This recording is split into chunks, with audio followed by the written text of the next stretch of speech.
ये कहानी, इस कहानी में कुछ पात्र परिचय हैं जिनको मैं बता रहा हूं। झोरी, ये एक किसान, झोरी की पत्नी दया, हीरा और मोती तो बैल है, दड़ियल कसाई। तो ये इस कहानी के कुछ पात्र हैं जिनके इर्द गिर्द पूरी कहानी चलती है। इसके बाद इस कहानी में कुछ कठिन शब्द हैं जिसके बारे में आपको बता रहा हूँ। निरापद, निरापद का अर्थ होता है सुरक्षित, ताकि चेतावनी, मलयुग कुश्ती, नीलाम, नीलाम बोली लगाकर खरीदना, असंतोष, नाखुशी। कहानी एक गांव की है। कहानी का परिचय मैं आपको बता रहा हूं। कहानी एक गांव की है, दो बैलों की है। कहानी के शीर्षक भी दो बैलों की कथा है। दो बैले प्रतीक, दो बैल क्रांतिकारी के प्रतीक, आजादी के पहले लिखी गई ये कहानी है और दो बैलों के माध्यम से आजादी के लिए संघर्ष करने वाले क्रांतिकारियों के बारे में बताया गया है। तो ये कहानी ग्रामीण समाज, कृषक समाज और पशुओं के बीच स्थित भावनात्मक संबंधों के बारे में बताती है। पशु प्यार का धोखा होता है। हमें मूक जीवों के प्रति प्रेम, सहानुभूति, सद्भावना, दया का भाव रखना चाहिए। यहाँ हीरा और मोती दो बैल हैं। ये सीधे साधे भारतीयों के प्रतीक हैं। ये दो बैल भारतीयों के, सीधे साधे भारतीयों के प्रतीक हैं। वे आजादी के लिए बराबर संघर्ष कर रहे हैं और अंत में उन्हें यह आजादी प्राप्ति होती है। इस आजादी को प्राप्त करने के लिए उन्हें अनेक प्रकार की कठिनाइयों, संकटों, मुसीबतों और सजा का सामना करना पड़ता है। तो स्वतंत्रता सहज नहीं मिलती, इसके लिए संघर्ष करना पड़ता है, कुर्बानी देनी पड़ती है। आजादी की लड़ाई में हमारे देश अनेक वीरों ने, सपूतों ने, शहीदों ने अपने जीवन का बलिदान दिया है। उनके बलिदान से ही हम आजाद हुए, उनकी कुर्बानी से ही हम आजाद हुए। आजादी का सुख हमें मिल रहा है। तो भारत के जो व्यक्ति देश के लिए अपने प्राणों का बलिदान कर देता है वो देशभक्त कहलाता है। और देशभक्त लोगों के प्रति सम्मान, श्रद्धा भाव रखना हम सबका कर्तव्य है। तो इस कहानी में अत्याचार, अन्याय का विरोध करने, अत्याचार, अन्याय का विरोध करने, शोषण के विरोध में आवाज उठाने, विद्रोह करने का संदेश दिया गया है। और भी कई प्रकार की बातें और कई प्रकार की प्रेरणाएं इस कहानी में दी गई हैं। आइए सबसे पहले कहानी का कथानक देखें, कहानी का जो विषय वस्तु है उसको पहले देखें। उसके बाद विस्तार से हम आपको कुछ और महत्वपूर्ण बिंदुओं पर डिस्कस करेंगे आपके साथ। सबसे पहले मैं एक पैराग्राफ किताब से पढ़ रहा हूं। मेरे पढ़ने के बाद घर में आपको भी पढ़ना है, किताब से पूरी कहानी पढ़नी है। जब आप किताब उठाकर पढ़ने का अभ्यास करेंगे तभी आप शुद्ध हिंदी पढ़ सकते हैं। पढ़ना और लिखना जरूरी है। शुद्ध पढ़ना, शुद्ध लिखना जरूरी है। आप हिंदी पढ़ रहे हैं तो आपका शुद्ध हिंदी पढ़ना जरूरी है। लिख रहे हैं तो आपको शुद्ध हिंदी लिखना जरूरी है। तो पढ़ो और लिखो, ये शिक्षा के महत्वपूर्ण अंग है। तो मैं पढ़ रहा हूं, ध्यान से सुनिए। जानवरों में गधा सबसे ज्यादा बुद्धिहीन समझा जाता है। हम जब किसी आदमी को परले दर्जे का बेवकूफ कहना चाहते हैं तो उसे गधा कहते हैं। गधा सचमुच बेवकूफ है या उसके सीधेपन, उसकी निरापद सहिष्णुता से उसे यह पदवी दे दी है, इसका निश्चय नहीं किया जा सकता। गाय सींग मारती है, ब्याई हुई गाय तो अनायास ही सिंहनी का रूप धारण कर लेती है। कुत्ता भी बहुत गरीब जानवर है, लेकिन कभी कभी उसे भी क्रोध आ जाता है, किंतु गधे को कभी क्रोध करते नहीं सुना ना देखा। जितना चाहो गरीब को मारो, चाहे जैसी खराब सड़ी हुई घास सामने डाल दो, उसके चेहरे पर कभी असंतोष की छाया भी ना दिखाई देगी। वह साथ में चाहे एक आध बार गुलेल कर लेता हो, पर हमने तो उसे कभी खुश होते नहीं देखा। उसके चेहरे पर एक विषाद स्थायी रूप से छाया रहता है। सुख दुख हानि लाभ किसी भी दशा में उसे बदलते नहीं देखा। ऋषियों मुनियों के जितने गुण हैं ये सभी उसमें पराकाष्ठा को पहुंच गए हैं, पर आदमी उसे बेवकूफ कहता है। सद्गुणों का इतना अनादर कभी नहीं देखा। कदाचित सीधापन संसार के लिए उपयुक्त नहीं है। कदाचित सीधापन संसार के लिए उपयुक्त नहीं है। देखिए ना, भारतवासियों की अफ्रीका में क्या दुर्दशा हो रही है। क्यों अमेरिका में उन्हें घुसने नहीं दिया जाता। बेचारे शराब नहीं पीते, 4 पैसे को समय के लिए बचा कर रखते हैं, जी तोड़कर काम करते हैं, किसी से लड़ाई झगड़ा नहीं करते, 4 बातें सुनकर काम खा जाते हैं, फिर भी बदनाम है। कहा जाता है वे जीवन के आदर्श को नीचा करते हैं। अगर वे भी ईंट का जवाब पत्थर से देना सीख जाते तो शायद सभ्य कहलाने लगते। जापान की मिसाल सामने है। एक ही विजय ने उसे संसार की सभ्य जातियों में गण्य बना दिया। तो इस प्रकार की एक नमूना है, पढ़ने का एक नमूना मैंने आपको बताया है। आपको इसी प्रकार पढ़ना है और पढ़ने का अभ्यास कीजिए, शुद्ध पढ़िए। कुछ समझ में नहीं आए तो हमसे पूछिए, परिवार में जो आपके शिक्षित हैं उनसे पूछिए, लेकिन हर दिन पुस्तक पढ़ने का अभ्यास कीजिए। हर दिन कुछ न कुछ पुस्तक से लिखने का अभ्यास कीजिए। ये अभ्यास आपको सफलता दिलाएगा। तो आइए इस कहानी को पढ़ें और समझने का प्रयास कीजिए। एक गांव में झूरी नाम का एक किसान रहता था और जिसके पास 2 बैल थे, हीरा और मोती। ये हीरा और मोती जो बैल थे ये पछाई जाते थे। बहुत सुंदर, सुडोल, बलवान, चौकस, आकर्षक, एक साथ रहते थे, एक साथ खाते थे, एक साथ काम करते थे, इसलिए इनमें गहरी दोस्ती हो गई। साथ साथ खाते, खेलते, धौल धप्पा करते, एक दूसरे को चाट कर, सुनकर अपने प्रेम भाव को प्रकट करते थे। वे मूक भाव से, बिना कहे मूक भाव से अपनी एक दूसरे की भावनाओं को समझ लेते थे। जानवरों में भगवान ने एक गुप्त शक्ति दी और वो शक्ति इंसान के पास नहीं है, समझने की, अनुभव करने की। जानवर बोल नहीं सकता, लेकिन स्पर्श से हैं वो एक दूसरे की भावनाओं को समझ जाते हैं। क्या कहा जा रहा है, क्या है मन में, वो सारी बातें समझ जाते हैं। तो ये एक अदृश्य शक्ति जानवरों में होती है। संयोग से ये दोनों बैल अपने मालिक के घर बड़े आनंद के साथ सुखपूर्वक समय बिता रहे थे। झूरी इन बैलों से बहुत प्यार करता था।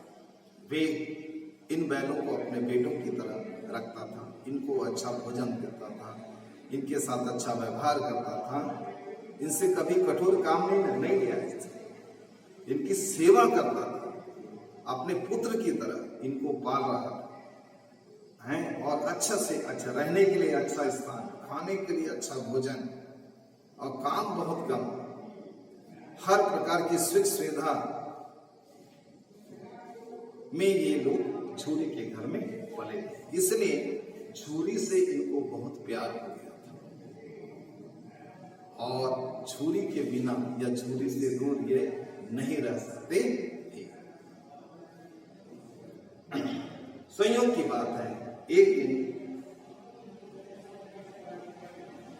झूरी की पत्नी का भाई गया अपने खेतों में काम करने के लिए, हीरा और मोती को कुछ दिनों के लिए देने के लिए आया और ना चाहते हुए भी बेमन से पत्नी को खुश करने के लिए झूरी ने दोनों बैलों को गया को दे दिया। बेचारे बैल समझ रहे थे कि मालिक ने हमें बेच दिया, छुरी ने हमें बेच दिया, ऐसा वे लोग समझ रहे थे। अतः वे रास्ते में अड़ गए। छुरी का साला गया उन्हें आगे धकेलता तो वे लोग पीछे जाते। बड़ी मुश्किल से, बहुत तंग किया। वो जाना नहीं चाहते, अपने मालिक के घर को छोड़कर जाना नहीं चाहते थे। और ये अनजान व्यक्ति जो उनको ले जा रहा था गया, उसके साथ अपने मालिक के घर को छोड़ना नहीं चाहते थे। इस अनजान व्यक्ति के साथ वो जाना नहीं चाहते थे। और समझ क्या रहे थे? समझ ये रहे थे ये लोग कि हमारे मालिक ने हमें बेच दिया है, तभी तो ये आदमी हमको लिए जा रहा है। तो बड़ी मुश्किल से, शाम को बड़ी मुश्किल से गया इनको लेकर अपने घर पहुंचा। वहां हीरा और मोती का मन नहीं लग रहा था। उन्हें रूखा सूखा भोजन दे दिया गया। गया ने अपने बैलों को अच्छा भोजन दिया, परंतु हीरा और मोती को बहुत खराब भोजन, रूखा सूखा दिया। ऐसा रूखा सूखा भोजन तो उन बैलों ने कभी खाया ही नहीं था, देखा ही नहीं था, क्योंकि अपने मालिक के घर पे तो बहुत अच्छा खाना उनको मिलता था। हीरा और मोती ने रास्ते में गया को बहुत तंग किया, तो सजा देने के उद्देश्य से उसने उन बैलों को रूखा सूखा भोजन दे दिया। और अपने घर के दूसरे बैलों को उसने बहुत अच्छा भोजन दिया। यह सब देखकर हीरा और मोती को अच्छा नहीं लगा। नया घर, गया का घर उनको बेगाना लग रहा था, हीरा और मोती को बेगाना लग रहा था। वे यहाँ रहना नहीं चाहते थे। दिन बीत गया। रात को दोनों बैलों ने सलाह की, चुपचाप रस्सी तोड़कर भाग जाने का योजना बनाई। और जब घर के लोग सो गए तो हीरा और मोती खूंटे से बंधी हुई रस्सी को तोड़कर अपने मालिक छुरी के घर पहुंच गए। सुबह सुबह छुरी ने जब बैलों को उनके स्थान में खड़ा हुआ देखा तो गदगद हो गया, बहुत खुश हो गया कि ये बैल मेरे बिना एक पल भी नहीं रह सकते। लेकिन बैलों की आंखों में विद्रोह था, नाराजगी थी। घर और गांव के बच्चे ने तालियां बजाई और उनका स्वागत किया। हाँ, छुरी की पत्नी हीरा और मोती से नाराज हो गई। क्यों? कि उसका भाई कुछ दिन के लिए मांग कर हीरा और मोती को ले गया था काम करने के उद्देश्य से, परंतु ये बैल उसके घर में बिना काम किए आ गए। तो भाई के घर में काम ना करने के कारण से इनसे नाराज हो। और इसमें ये ऐसा महसूस करती है कि भाई का अपमान नहीं हुआ है, इन बैलों ने मेरा अपमान कर दिया है, हमारा अपमान कर दिया है।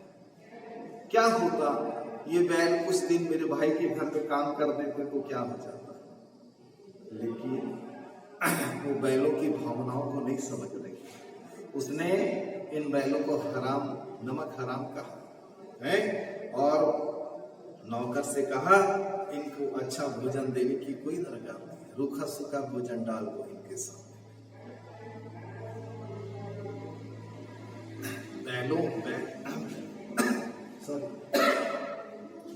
बैल के आने से, हीरा और मोती के आने से, लौट आने से झूरी खुश था।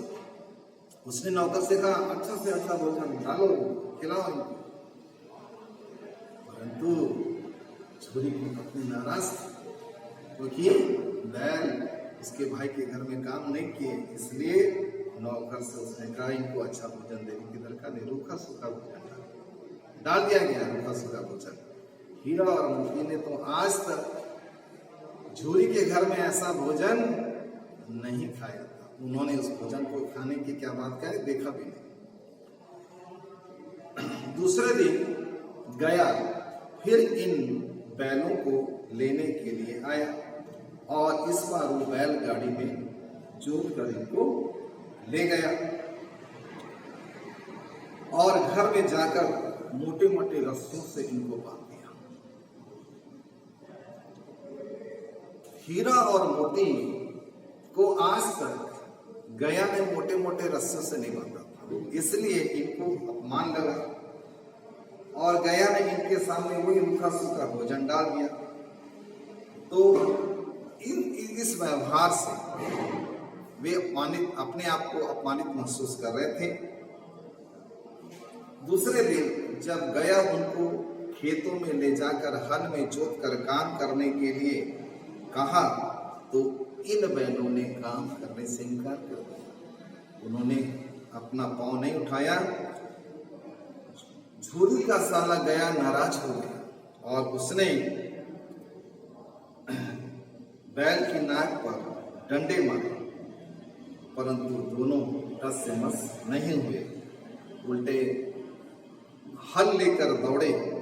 रस्सी, हल, जुआ, जोत सब टूट गया, बिखर गया। हल में जूती हुई रस्सी टूट गई, परंतु हीरा और मोती के गले में लंबी लंबी रस्सियां थे, इसलिए वो भाग नहीं सके,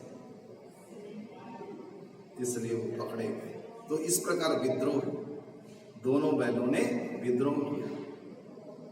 गया इनके साथ अच्छा व्यवहार नहीं कर रहा था, अन्याय अत्याचार कर रहा था, इसलिए उन्हें मार रहा था। आज तक उनके मालिक झोरी ने उनको नहीं मारा, परंतु गया ने उनको मारा।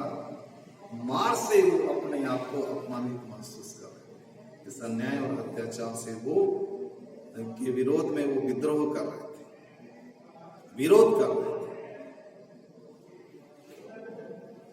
तो गले में लंबी लंबी रस्सियां होने के कारण से वो पकड़े गए। अगले दिन फिर उनके सामने रूखा सूखा भोजन डाल दिया गया, जिसे उन्होंने देखा भी नहीं। हीरा और मोती गया के घर में जो खाने दिया जा रहा था उसको नहीं खा रहे थे, क्योंकि जिंदगी में उन्होंने ऐसा रूखा सूखा भोजन नहीं देखा। तो रात के समय भैरव की लड़की बैलों की दुर्दशा को देखकर दया भाव से 2 रोटियां लेकर आई और उसने हीरा और मोती को रोटियां खिलाई, एक एक रोटी खिलाई।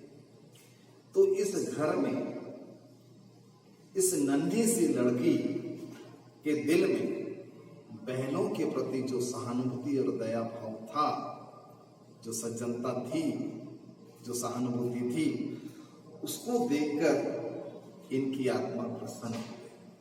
चलो इस घर में कोई तो ऐसा व्यक्ति है जो हमारा सम्मान कर रहा है, जिसके दिल में हमारे लिए दया है, अच्छा व्यवहार है, सहानुभूति है। इस प्रकार वे भूखे प्यासे होने के बावजूद भी एक रोटी से तृप्त हो रहे थे। ये लड़की जो थी उसकी माँ मर चुकी थी, इसलिए इसकी सौतेली माँ उस पर अनेक प्रकार की अत्याचार और अन्याय कर रही थी। मोती का दिन आया कि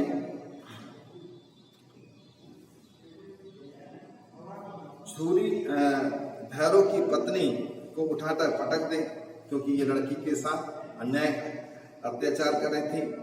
परंतु फिर लड़की के भविष्य को ध्यान में रखकर वो अपनी इन भावनाओं को कंट्रोल कर लेते हैं।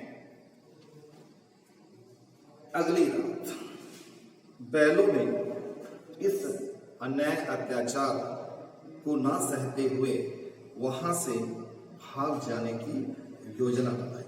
इसलिए रात के समय ये रस्सी को कंचोर कर तोड़ने का प्रयास करने लगे, मुंह से चबाकर रस्सी तोड़ने का प्रयास करने लगे। तभी नन्ही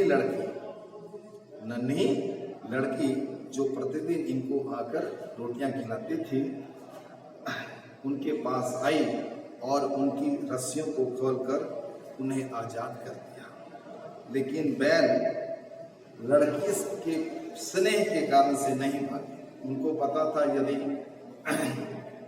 हम इस तरफ भाग गए तो हमारे जाने के बाद इस लड़की के ऊपर भारी मुसीबत आ जाएगी। इसलिए वो नहीं भागे। परंतु वो लड़की इन बैलों को भगाना चाहती थी। उसको पता था कि अब बैलों को यहाँ और ज्यादा कठोर दंड दिया जाएगा। इनको ये अपने मालिक के बिना नहीं रह सकते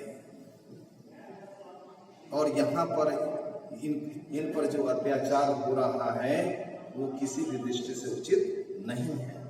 तो वो जोर से चिल्लाई हैं, फूफा वाले बैल भागे जा रहे हैं, दादा भागो।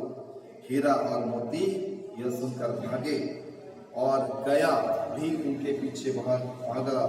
गांव के लोग भी उनको पकड़ने के लिए उनके पीछे पीछे भागे, परंतु पकड़ नहीं सके। बैल, हीरा और मोती अनजान दिशा में, अनजान गांव में की ओर चले गए और जाते ही अपने घर का रास्ता भूल गए थे और चलते चलते एक गांव को पार करते हुए उन्होंने एक मटर का खेत देखा और उसमें घुस गए। बहुत दिनों से इन्होंने भरपेट भोजन नहीं खाया, भूखे थे, इसलिए ये उस खेत में घुसकर मटर खाने लगे और खाने के बाद फिर वो मस्ती करने लगे, उछलने कूदने लगे। आगे बढ़े, अचानक उनके सामने एक सांड आ गया। दोनों डर गए, मुकाबला कैसे करें। हीरा ने मोती को सलाह दी कि दोनों एक साथ मिलकर आक्रमण करेंगे, एकता में बल होता है। उन्होंने यही किया। सांड एक पर सिंग चलाता तो दूसरा बैल उसके पेट में अपने सिंग घुसेड़ देता। सांड को दो शत्रुओं से लड़ने का अनुभव नहीं था, इसलिए वो बेदम होकर गिर पड़ा। दोनों बैलों ने उस पर दया कर दी और उसको छोड़ दिया। सांड अपनी जान बचाकर वहां से भाग गया। विजय के नशे में दोनों बैल आगे बढ़ते जा रहे थे कि सामने फिर उन्हें मटर का एक खेत नजर आया। उसमें घुस गए, मोती उसमें घुस गया। अभी थोड़ा सा ही उसने मटर खाया था कि दो आदमी खेत के रखवाले लाठियां लेकर आए और उसको पकड़ लिया। हीरा भाग गया, परंतु अपने मित्र मोती को मुसीबत में फंसा देखकर वो भी लौट आया। इस प्रकार खेत के रखवालों ने दोनों को पकड़कर, हीरा और मोती को पकड़कर कांजी हाउस में डाल दिया। कांजी हाउस में आवारा पशुओं को कैद करके रखा जाता था। जो पशु दूसरों के खेतों में नुकसान पहुंचाते थे, हानि पहुंचाते थे।